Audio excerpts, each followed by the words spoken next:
Before we begin, yes, I do want to acknowledge the irony that I am wearing a PlayStation shirt. I did not expect the news to break today, and well, here we are. So, I get it. Ladies and gentlemen, the FTC's fight against Xbox's acquisition is seemingly over. After days of deliberation, Judge Corley has denied the FTC's injunction to prevent Xbox's acquisition of Activision Blizzard, which is actually nothing but good news for Crash and Spyro fans. Let's talk about it. What's up, guys? Canadian Guy here, and I have some very good news for all of you today. If you've been living under a rock for the past couple of years, let me explain something really quick. Xbox has been attempting to purchase Activision Blizzard for the record-breaking amount of nearly $70 billion, becoming one of, if not the biggest acquisition in history. Well, when the FTC heard about this, they thought that this would not be good to the consumer market, and they brought Microsoft to court about it to try to fight. Their stance was that Microsoft owning Call of Duty, even with agreements to keep the game on PlayStation, would degrade the quality of the product to the consumer, while also forcing PlayStation fans to have to buy Xbox consoles to play an already established IP the size of Call of Duty. Xbox then counter-argued, saying that they needed to keep Call of Duty and every other Activision title multi-platform because of their sheer size and popularity. They would actually lose money if they made those titles exclusive to Xbox. Well, FTC's argument was thrown out of court, which now means the deal can now close. But you, as a Crash or Spyro fan, might be sitting here and thinking, okay, cool, what does this mean? Does this mean we'll get more Crash and Spyro games? Is Crash and Spyro going to be exclusive to Xbox? Is Bobby still the boss at Activision?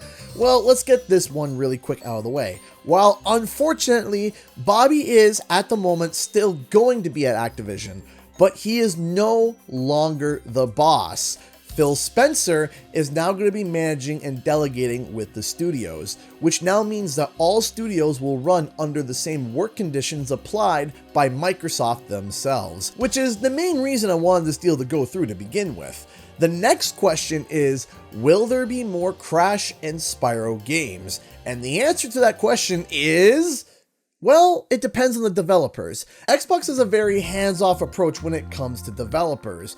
They let them choose what projects to work on, which actually is the reason why we haven't gotten a new Banjo-Kazooie, which a lot of people were comparing this deal as to what's happening to Crash and Spyro.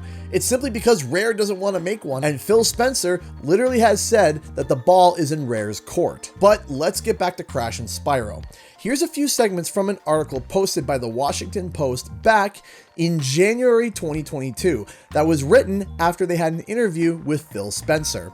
After mentioning a few of Activision legacy IPs like Guitar Hero and Hexen, the article says, quote, "Toys for Bob, one of the studios working under the Activision Blizzard banner, successfully launched games like Crash Bandicoot 4, It's About Time, but was later folded into supporting Call of Duty games." I will note this article was published before Crash Team Rumble was even announced, so they didn't know at the time that they were working on Crash Team Rumble as well. Spencer said the Xbox team will talk with developers about working on a variety of franchises from the Activision Blizzard vaults.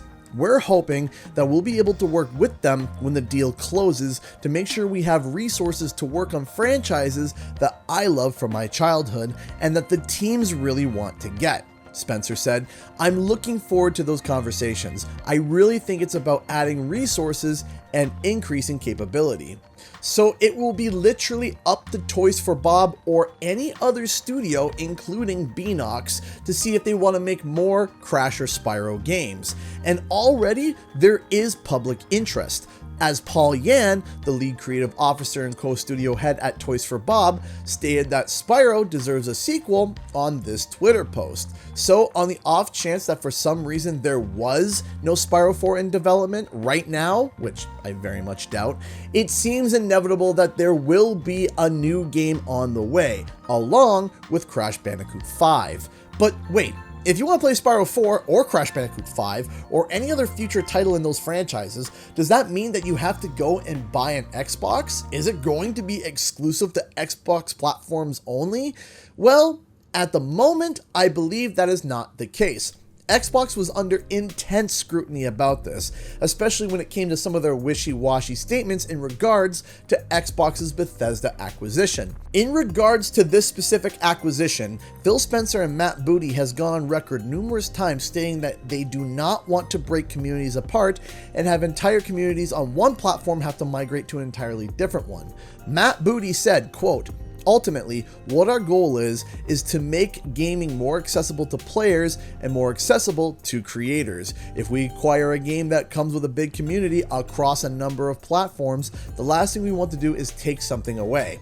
Booty said, "If anything, we feel that it's our job to be caretakers, to be the shepherds, to continue to build and nurture that community, not to cut it up into pieces and try to take some of it away." One example pointed out by Microsoft of its attitude towards multi-platform games was Minecraft, which was released on other platforms after its developer Mojang was acquired. Of course, this is further evidenced by the fact that Minecraft Legends, which came out in April 2023 and is currently Minecraft's most recent release at the time of this video, was brought to all modern platforms. So Phil and Matt seem to suggest that all IPs under Activision will have the same or similar business model to Minecraft. Where this changes though is that if an Activision Blizzard studio decides to make a brand new franchise under Xbox ownership, as in a game that is not a sequel or a spin-off of an already established game or series. The new franchise may be exclusive to Xbox, but in terms of established franchises like Crash Bandicoot and Spyro the Dragon, it would seem that they will still be coming to both Xbox and PlayStation consoles for the foreseeable future.